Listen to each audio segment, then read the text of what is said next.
Hello everyone, welcome back to the Anime Iceberg. I'm Megan. And I'm Meg. And today we have a special bonus episode because we watched the show Lazarus and we really liked it. Yeah, even though it was only 13 episodes, I feel like, I don't know, definitely one of the better animes we've seen this year. Very good. Yeah. It is the same director as Cowboy Bebop, and I liked this better than Cowboy Bebop. For sure. Yeah, so we're just going to talk about some things that we liked about it, some critiques we had, which Not much. A very short list. Yeah. Yeah. I'm sure you've seen the show if you're listening to this, but... Spoilers! Basically, there's this drug that has been invented that, gets rid of pain, and then the doctor who created it announces that, in 30 days, everybody who's taken the drug, which is, everyone in the world, is gonna die. And they have to track him down to get the cure. And so they form a team of kind of misfits to track down Dr. Skinner. Yeah, there were a lot of awesome characters in, the group, which they call themselves Lazarus. There's Axel, who's the main character, and so each of them have basically been, forced into this because they all have, criminal backgrounds, and they're like, if you do this and find him, then we'll, wipe your records clean. Mm-hmm. And we don't know what he originally did, but he was in prison for 3 years, but his sentence was for 3 years, but then his hobby is basically breaking out of prisons. And his sentence gets doubled each time he tries. Yep. And so now he's up to 800 or something like that. Yeah, it's 800 years at this point.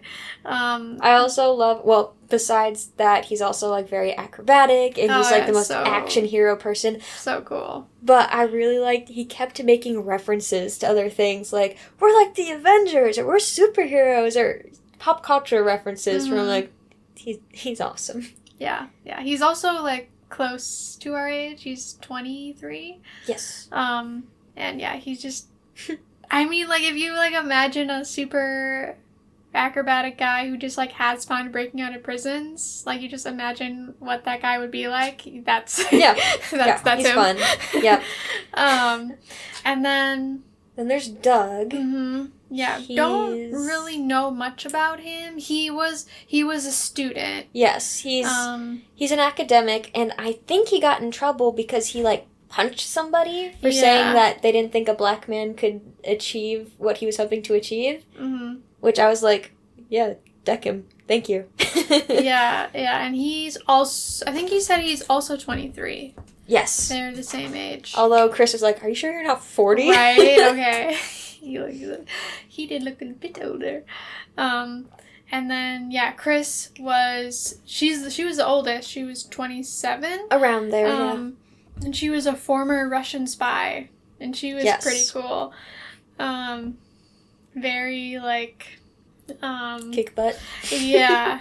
And, I'm not going to take anything from anyone.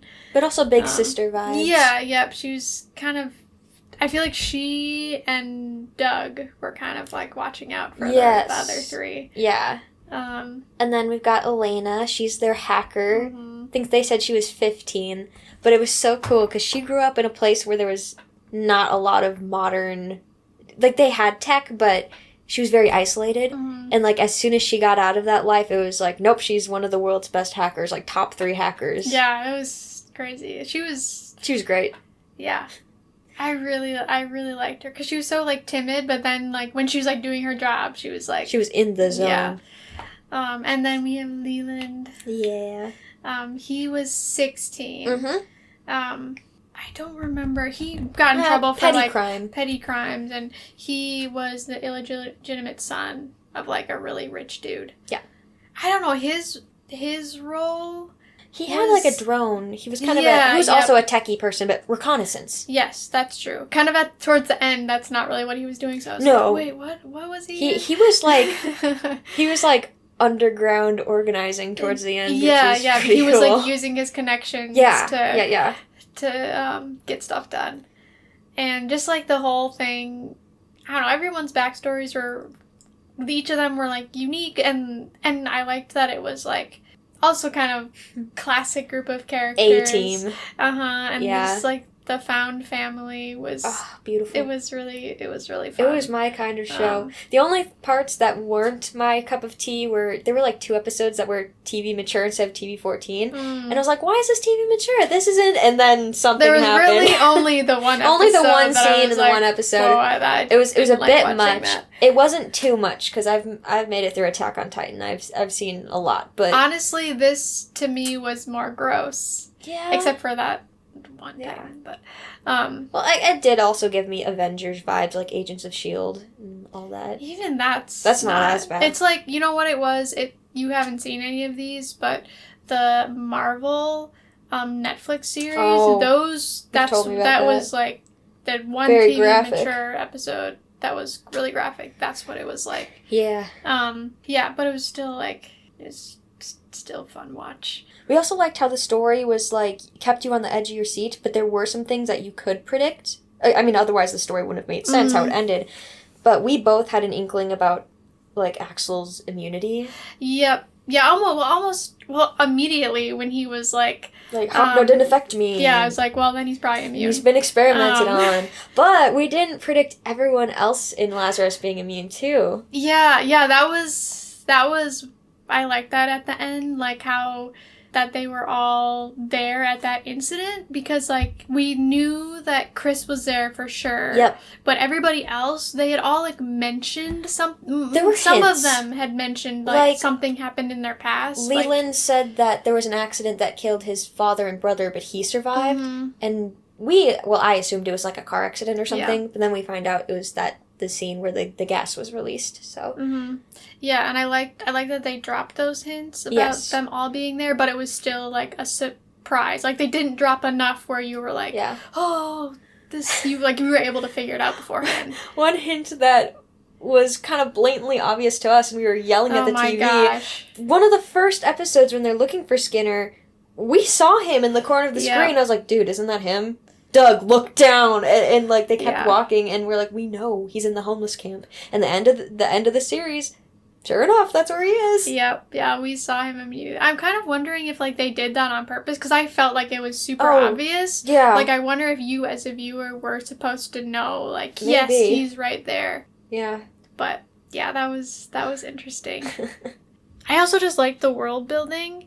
Like, it was set in 2052, something I think. like that. And I liked, like, the background, like, the scenery and stuff was very realistic, I felt like. Because there was, like, things that were, like, that we have now. You know, just, like, the architecture and the buildings, like, some of them were old. But then they also had, like, the new stuff, like that train that they went on. Oh, the train is awesome. And, like, they really had incorporated, like, AI stuff into the world. Yeah, and like, their cell phones looked like ours, except more, like, thinner and, like, better quality. Yeah, I thought it was, like, accurate to, like, how it could actually be in the future. It's Skinner, on his gravestone, it said born 1996, too. Yeah, so that's crazy. It's not in perspective. That's like, 1 year older than my brother. Even though that's, like, 27 years from now, like, when you said that, I was like, well, I feel old.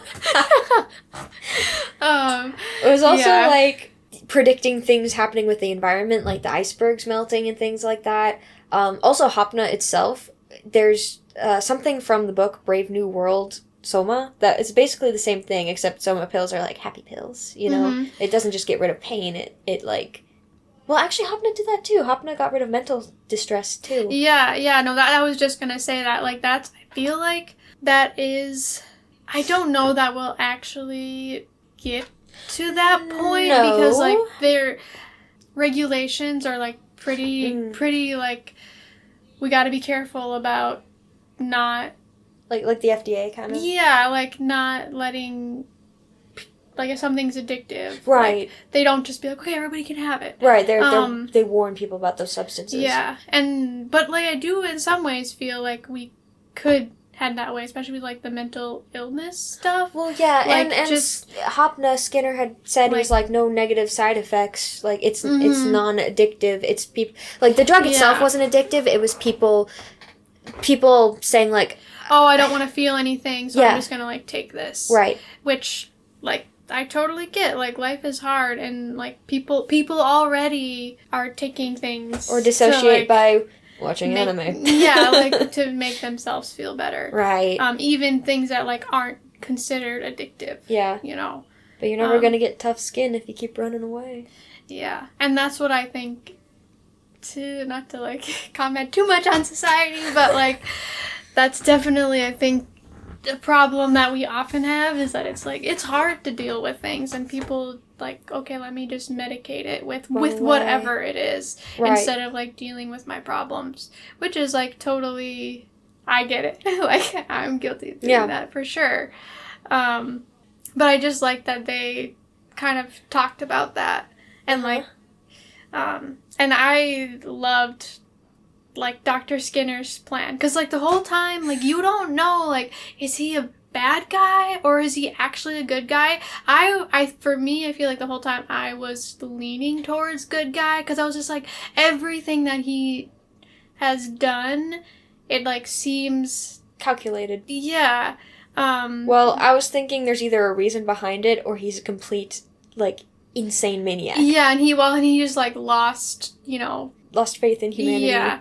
But, like, his plan was just, like, ingenious, because, like, the government, or, you know, wanted to weaponize Hapna, and he's like, no, I don't want that, so he made it so that it couldn't be weaponized. It was just... brilliant. It was great. And he ended up dying for his plan, so very sacrificial. Yeah. And speaking of dying and not dying, Axel didn't die, which, I mean, this isn't Cowboy Bebop, but it's directed by the same person, so I was kind of worried. It was touch and go for a second there. Yeah. Oh, we didn't even write this down, but when Chris kissed him in the hospital... oh, yeah, that was... his heart rate monitor just sped up. I loved that. Because his face was just blank, but you just hear the bitty, bitty, bitty, bitty, bitty. It was so... And I don't necessarily think a relationship will stem from that. No. I feel like it was just her being like, this could be the last time I see you. I like that. It's like, do you have any regrets? And then, like, she's like, not anymore. I would have loved if she said, like, not anymore. Yeah. Which, girl, honestly, I get it. He did look pretty adorable in the pillows. Like, his poofy hair was just... Yep. He's definitely a ladies' man, even though he doesn't form attachments to people. Come on, if you, like, thought you were about to die. Yeah. No.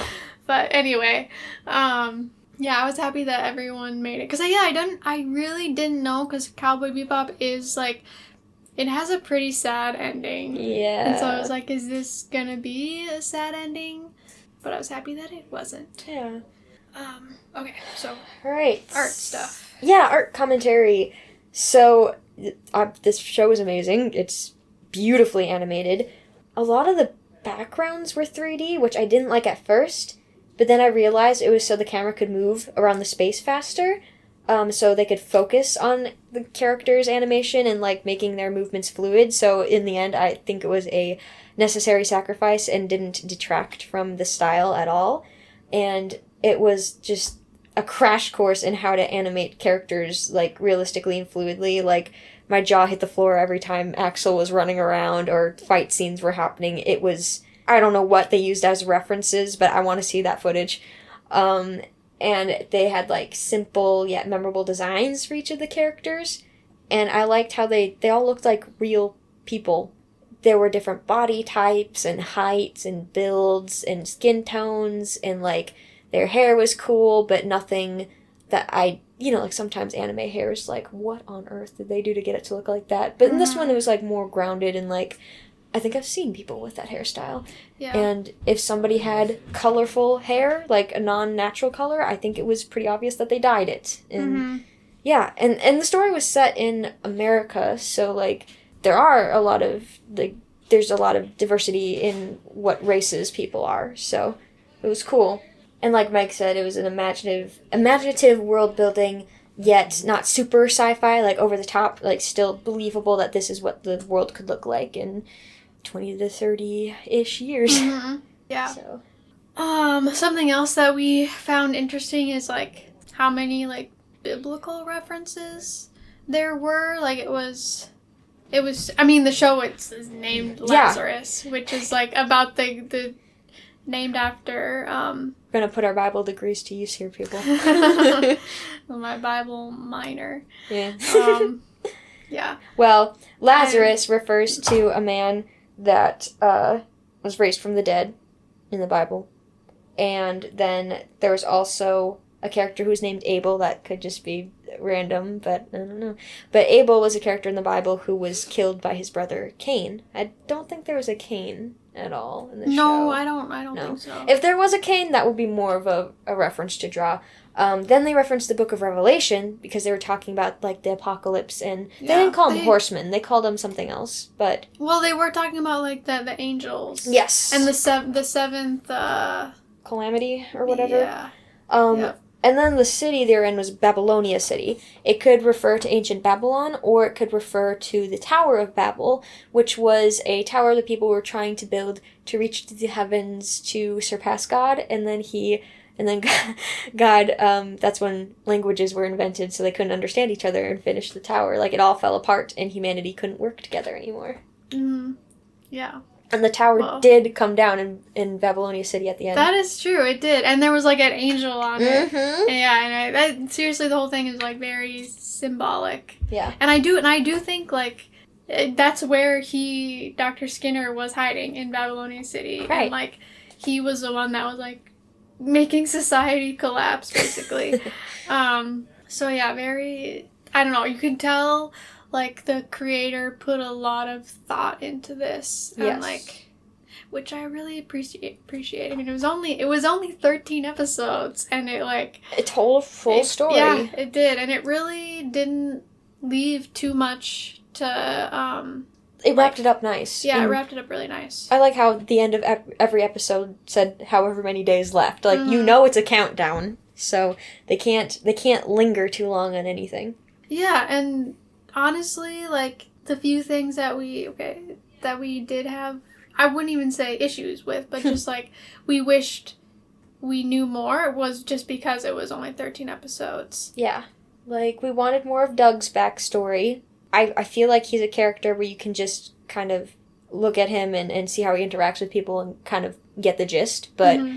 I think the other characters got, like, some really good episodes where we actually got to see maybe... family members or something from their past. With Axel, not so much, but he told them, like, things that he knew and remembered, and he is the main character, so it's okay if we don't get too much of his backstory, because we see what he's doing now. But with Doug, it was sort of like, yeah, he's stoic, and he did play a big part, and he's an important character, but I do want to see his backstory. Mm-hmm. Yeah. And then there was an assassin who came after Axel in the last 3-ish episodes or so? Maybe 2? 2 episodes, okay. I think. Yeah, it was cool, but it just went by so fast, and, like, that got resolved, but also, I wanted a little bit more of that. Yeah, because we never saw him again. Right, because, he died. We did. What am I saying? I for some reason, I was tking about the boat. It's like, he ran off, and we didn't see him. But no, they had their confrontation. Yeah, that was interesting. It kind of, like, I wish we had seen more of that. Yeah. But I think, our one critique is that the intro song was not good. It was meh. The imagery was fine, and the song itself was okay, but, like, for this action-packed... For the show, it didn't seem to fit. No. And it was the one part of the show that got an Emmy nomination, and it was just, like... I'm gonna fight on that one. Like, seriously, like... The show, the storytelling, the voice actors... You picked the most boring thing to nominate. The animation was, like, all amazing, and then you nominate the intro song. Like, that was crazy when we saw that. It was like, why? Yeah. Oh, man. Yeah, but we'll survive, I guess.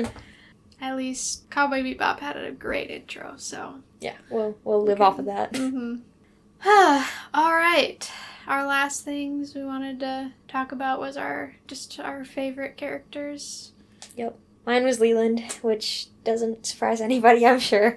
I'm a little biased because it's Bryson Vargas in the English dub. He also plays Hinata in Haikyuu. So hearing his voice, I was just like, yay, it's Hinata! But I like Leland because he's so loyal to his friends. Like, he was the first one to say, hey, when we save the world, why disband Lazarus? Like, this is a good thing we got going.